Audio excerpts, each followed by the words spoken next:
Well, friends and family, gather around the electronic fire while I tell you the story of that massive migration known to historians as the Great Enstupiding. Somewhere around 2007, 8, 9, 10, somewhere in there, a number of people who had blogs, and I was one of them, over at Eject. Steve Green was at Instapundit, Scott Ott was at Scrappleface, many other blogs. All of us decided somewhere around that time that we should all pack up our bags and move to Beverly. And Beverly was the massive platforms of Facebook and YouTube, Twitter, all the rest. And so we basically closed up our little shops that were accessed independently and whose addresses were known only to the great sages like Instapundit and, at the time, Little Green Footballs and Hot Air and a few others, and what used to be the Drudge Report. And all of us moved from our little campgrounds onto the big cities known as the massive social media companies. And this seemed like a very good idea at the time, or else we wouldn't have done it, because we suddenly realized, hey, everybody's in one place now. All of our potential audience members are all on Facebook and they're all on YouTube. And in those early days, you could simply hang out a shingle and YouTube would do what it said it would do, and so did Facebook. Link it to your friends without any interference whatsoever. Now, I don't know whether those companies actually became evil or whether that was part of the master plan. If I had to guess, I'd go with the second one, but nevertheless, that's exactly what happened. And the reason it was the Great Enstupiding was because what we were doing is we were taking our content from our own private property and moving it onto somebody else's private property. And that became the source for so much of the troubles that had ended up, I think, costing us the 2020 election. I think it goes without saying that even if you put the entire issue of voter fraud aside, that election was stolen just by the selective coverage of the news and all the rest of it. But we don't need to reopen that right now. And so that's what we did. Everybody moved over there. And the reason that they were able to do that was because every single one of us, and that includes you as well if you were ever over there, had to click a box that was known as the Terms of Service Agreement, or the End Users Agreement. And basically, it was an impenetrable series of endless paragraphs that no one ever read, and that's how it was designed to be implemented. It was designed to be so dense, so filled with legalese that no one would read it. And so we simply clicked a box and electronically signed it, basically. And by agreeing to the terms of service, we agreed to the terms of service. And buried somewhere in all of that legalese was the idea that, Facebook reserves the right to cancel whatever group it decides to on whatever basis it should decide to. YouTube reserves the right to ban people that they find offensive based on no criteria whatsoever. And even if there had been criteria, we wouldn't have read it because it was buried in the terms of service. And we were all in kind of a big hurry, and network effect was what it was. And as I said, they weren't fully evil yet. Well, this terms of service agreement is what has allowed these tech giants to become the manipulative, controlling, evil, vile sources of just pure badness that has transformed our society into something much worse. What we thought at the time, at the beginning of the Great Enstupiding, was that this would be a way to increase free speech, it'd be a way for every one of us to reach a much larger audience, and that audience would not only be able to select itself, they would also be able to share this content with other like-minded people, and naively, as sheep or perhaps as cattle walking down the lanes into the abattoir, we simply thought, wow, that's a marvelous idea. And we were all defeated by the fact that we were on somebody else's private property, and the private property was determined by the so-called terms of service. Today, I saw a link to an article from our old friend Ace of Spades, and it's written by Buck Throckmorton, which, if I had to guess, would be a pseudonym. I don't know if it's any relation to Throckmorton Gildersleeve, but nevertheless, Buck Throckmorton, writing at Ace of Spades, has come up with something that I just looked at this morning. I thought, this is genius, and really genius, despite the flippant tone of the beginning. This actually may be a very interesting way out of some of our serious problems that we're facing going forward. So if you don't mind, I'll just read you a paragraph or two of this to give you the idea. If monster tech can aggressively deplatform businesses and individuals for expressing forbidden opinions, then maybe it's time for skilled tradesmen to respond in kind against the woke left. Leftists despise working class deplorables and seek to punish them all for their disapproved habits. God, guns, motorized vehicles, and voting MAGA. Well, the tradesmen I know are swamped with business right now, so it might be a good time for them to establish their own terms of service, enabling them to deny services to advocates of cancel culture. We've learned from Monster Tech that all you have to do is declare someone's speech to be hateful or state that their speech might incite violence to banish someone from receiving service. If a deplorable can be targeted as hate-filled for simply supporting Trump, then a tradesman's terms of service can in turn declare that any visible support for Democrats constitutes hate speech. Broken down on the side of the road with a Bernie or Biden bumper sticker? Sorry, you're going to have to find a wrecker that employs all 57 genders and declares all their pronouns. But Earl's 24-hour wrecker won't be towing your car today. Terms of service, Broken down furnace during a deep freeze? Well, too bad you advocated for a fracking ban on Facebook. That's a violation of Smith's HVAC's terms of services. If you look, you'll need to find yourself an HVAC company that can fix you up with 100% renewable energy if you want your heat back on. It's a shame about that plugging leak, but your hate-filled "hate has no home here" sign is a violation of Jones's Plumbing's terms of service. If you'll just open your back door, the leaking water will find its way out. And it goes on in that particular vein. And I thought, my God, that is absolute genius.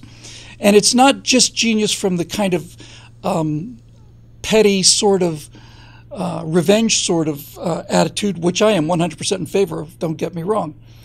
It's actually a very, very interesting idea. From the beginning, I looked around at the situation, and one of the first thoughts I had was, cannot private property save us from all of this? If you want to extend it to its most grandiose version, just as a hypothetical, if you were to approach an Indian tribe on a reservation with a large sum of money and ask if you could basically live there at their pleasure, sign a lease, and start a little town or a city there, would you be able to circumvent all of these federal and state laws if you're on somebody else's land that is independent of the United States and it's private property? If you wanted to deal with a situation where you were dealing only with the conservatives, we've talked about this a little bit before, the idea of internal networks and internal economies, undoubtedly there are many, many rules that have been put in place to prevent business people from doing what they want with their businesses. But certainly, if everything was private property, you would have an entirely different set of levers to work with. I think this article is brilliant. And let's take a specific example. We all remember the bakery that basically never refused to bake a cake for a gay wedding, simply refused to deliver it. But we all remember how they were put against the wall and forced to comply with the woke mob.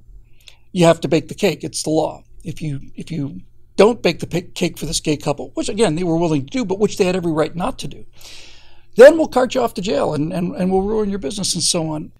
But if entering the private property of that bakery meant you had to go past a sign that said anyone interested in the services of John Smith's bakery must agree to the terms of service.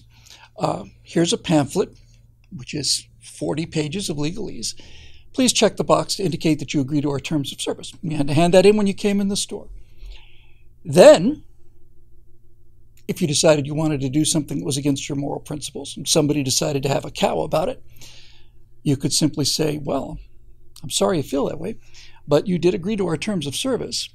And all we can say is, since you agreed to them, those are the rules that we have here.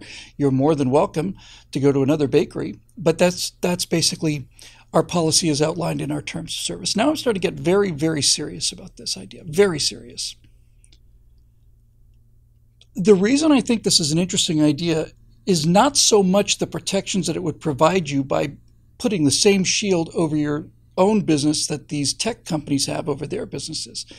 But it does strike me that if you were to do something like that, you would present a very, very interesting legal case, would you not? If the gay couple that caused this national stuff storm had agreed to terms of service before they entered the building or before they had accessed the website, then they'd have no grounds to stand on. They would have agreed to the policies of the bakery before they went in there. And wouldn't they not be in the same situation that conservatives are when they complain about having Facebook groups simply removed by Facebook, or when Daily Wire or Prager or whoever sues YouTube for algorithms that specifically target their content? Has the defense not always been, well, you may not like it, but you did agree to the terms of service, and it's clearly stated in the terms of service. It's not clearly stated. On the contrary, it's buried as deep as it can be. If you were to do that, surely at some point the woke mob would come and come after you for it. And then you would have, I think, not a great legal mind, but it seems to me that you would then have a really interesting case to use against the tech giants. How could anybody claim that a conservative business was not complying with the wokeness when you had agreed to their terms of service? You would have them in a quandary then, wouldn't you? Wouldn't you have them on the horns of a dilemma, as we say? Wouldn't you then have them in a situation where it would be, just to whatever degree there's still a legal code in the country, sauce for the goose is sauce for the gander? Wouldn't that be the same thing? If somebody were to say, well, those terms of service are not fair and they violate equal protection clause or whatever the case may be, then you could say, well, hey, Phil, I'm real sorry about that, but we weren't the ones who thought of the idea of the terms of service. We are the ones who got the idea from Google and Facebook and YouTube. They're the ones who inspired us with their brilliant idea of terms of service. So that's what it's based on, and since it's apparently good enough for them, it's good enough for us. If conservatives, just as a political movement, were to employ this false shield that the tech giants use, then they simply couldn't touch us. And you could almost make the case that we should do exactly what's being kind of somewhat sarcastically pointed out in this article. No, we came all the way out. You called us to come and tow your car? Yeah. Well, when you made the phone call, you did have to press 1 to agree to the terms of service. Or when you came to our website, you did have to click that little box to say that you agreed to our terms of service. And yes, it is true you've been waiting out here for 2.5 hours for us to come out here, but we did come out here, and we see that you've got a Biden bumper sticker on your car. And while you're certainly entitled to have a Biden bumper sticker because it's a free country, you will see that on page 69 of our terms of service, we consider that to be hate speech, and we simply don't deal with hateful people. So even though you've been waiting out here in the rain for 2 hours, I'm afraid you're going to have to call another company.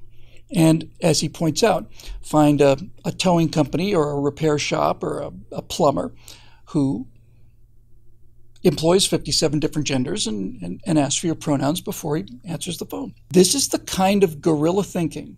This is the kind of outside-the-box thinking, and really the best way to put it is, this is the kind of special forces thinking that we should be looking at very, very carefully, especially in this interim period between now and a major effort to recover the levers of government in 2022.